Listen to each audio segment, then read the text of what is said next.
Custo de vida, emprego e desemprego, cesta básica, tarifas públicas, salário mínimo. Agora, na Brasil Atual, a análise do DIEESE. E nós vamos fazer contato agora com o diretor técnico do DIEESE, Fausto Augusto Júnior. Bom dia, Fausto. Bom dia, Glauco. Bom dia a todos. Fausto, nós tivemos aí a divulgação dos dados do Cadastro Geral de Empregados e Desempregados, o CAGED, no mês de maio. Aliás, no mês de maio, isso. E foi o pior desempenho para o mês desde o início da série histórica em 2010. Com menos 331.901 postos de trabalho. Em abril, havia tido já uma redução de 902.841 vagas. E para o ouvinte, o telespectador, ter uma ideia do quanto isso significa, se a gente for pegar como parâmetro, por exemplo, a crise econômica de 2016, no mesmo período foram 448 mil vagas fechadas, ou seja, quase um terço do que é hoje. Os números são preocupantes demais, Fausto. Sim, Glauco. Na verdade, se a gente pegar os 3 meses, que a gente tem aí da pandemia, que começa em março, abril e maio, nós estamos aí com mais de quase 1,5 milhão de perdas de postos de trabalho, que coloca para a gente um cenário bastante ruim. Ou seja, o que a gente tem visto é que ao longo dos 3 meses aí, quando iniciou o isolamento social, o mercado de trabalho vem fechando vagas efetivamente.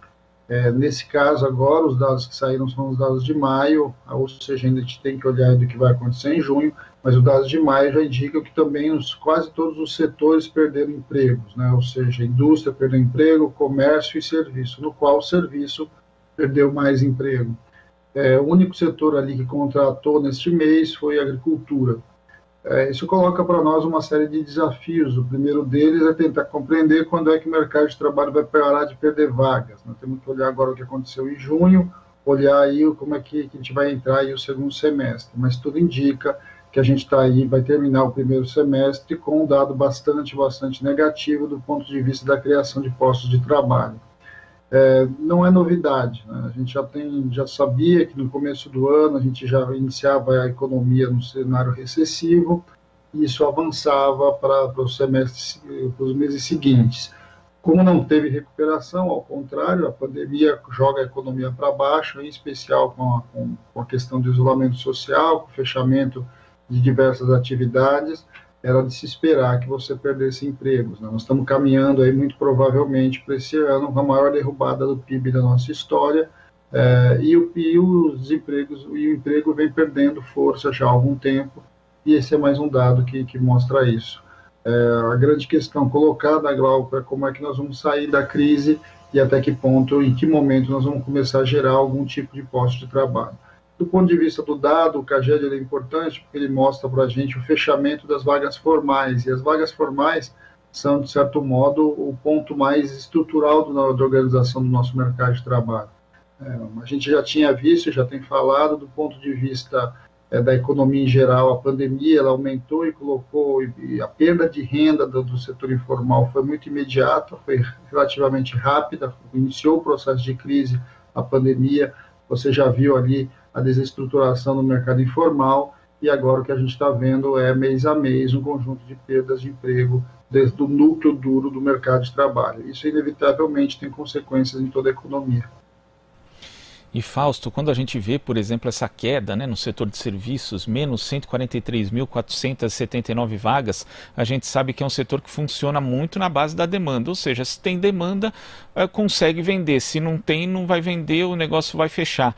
E não tem nenhuma medida específica do governo justamente para estimular essa demanda. Pelo contrário, quando o governo acena com algumas iniciativas, são programas de privatização, e a gente sabe que programa de privatização em geral significa mais fechamento de postos de trabalho, ou seja, menos demanda, menos a economia ali rodando. O problema também é esse, Fausto? Não existe nenhuma iniciativa do governo, pelo menos no horizonte próximo, que possa apontar aí para as pessoas, para promoverem aí os seus negócios ou mesmo grandes investimentos virem ao Brasil. Não tem nada disso, Fausto? Não, e nesse caso ainda específico, Glauco, a gente tem que olhar que nós estamos num momento de excepcionalidade, ou seja, nós estamos ainda na pandemia, Nós estamos ainda com a curva ascendente do vírus, ou seja, a gente há uma enorme insegurança do ponto de vista para onde as coisas vão caminhar. O mercado começa a abrir novamente, o comércio tem reaberto, essa semana aí começa a reabertura de bares e restaurantes, mas a gente sabe que, objetivamente, a doença ainda está aí. A única forma, de fato, de você ter tranquilidade nesse momento é quando você puder dizer que o vírus não circula mais no Brasil, que deve demorar algum tempo para isso. Bem, olhando para esse cenário e a gente pensando um pouco aí o que pode e o que deve ser feito, o que a gente assistiu é que, em especial no caso das micro e pequenas empresas, as iniciativas que o governo adotou, elas tiveram baixa eficácia. Né? Nós não vimos, de fato, o empréstimo que era para as pequenas e médias empresas não chegou. Menos de 15% dos recursos liberados chegaram, de fato, na ponta. Isso tem a ver, inclusive, com a política adotada. A lógica que foi construída a partir da 936, né, que foi, de certo modo, uma ajuda do governo para que as empresas não demitissem, ela teve uma adesão relativamente alta. Nós estamos com mais de 10 milhões de pessoas que aderiram à redução da jornada e à redução de salário. Agora, o que a gente está vendo aí é, inevitavelmente, uma parte importante da economia preferiu desempregar, até porque a gente lembra que essas medidas provisórias, em momento nenhum, de fato, garantiam emprego. Nós estamos num daqueles momentos bastante dramáticos desse ponto de vista, porque agora, em junho, vai se encerrando essas medidas, inclusive para aqueles que entraram ali no começo de abril, final de março, começo de abril.